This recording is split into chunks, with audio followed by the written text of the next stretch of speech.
کچھ دنوں قبل عربی زبان کی ایک مختصر مگر چشم کشا ویڈیو دیکھی۔ افادہ عامہ کے لیے اس کا ترجمہ و احساس معاشرے کے حوالے سے، کیونکہ یہ بیشتر گھروں کا المیہ ہے۔ وہ ایک عمر رسیدہ شخص بستر مرگ سے لگا زندگی کی آخری سانس لے رہا تھا۔ اس کی اولاد نے ہر ممکن خدمات اور ادویات کا بندوبست کروا رکھا تھا، مگر وقت نہیں دے رہا تھا۔ عمر کی اس منزل پر وہ گڑ گڑا کر اپنی اولاد سے وقت کا تقاضا کر رہا تھا کہ بس میرے پاس بیٹھ جاؤ، ممکن ہے ان ادویات کی ضرورت نہ پیش آئے۔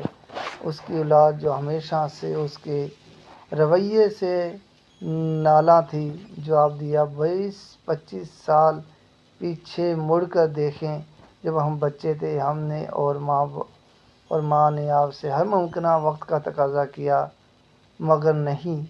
پیسہ، پیسہ اور پیسہ کمائی اور اس کے بعد سارے کا سارا وقت ٹی وی اور پھر موبائل کے لیے مختص تھا۔ آپ کو کیا لگتا تھا کہ پیسے سے آپ رشتے خرید لیں گے؟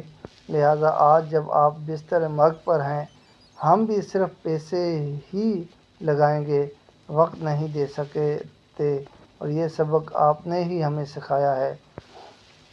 سچ کہا ہے کسی نے، الحب لا یشتری الا الحب، محبت محبت سے ہی خریدی جا سکتی ہے، اور اس کی تائید قرآن کی اس آیت سے ہوتی ہے،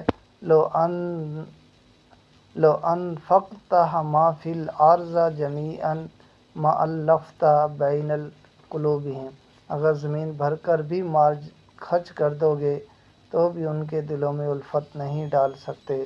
لہٰذا اپنی کمائی، وقت اور رشتوں کو منظم کر کے چلنا سیکھیں، ورنہ اس کے بہت منفی اثرات گھروں پر مرتب ہوں گے۔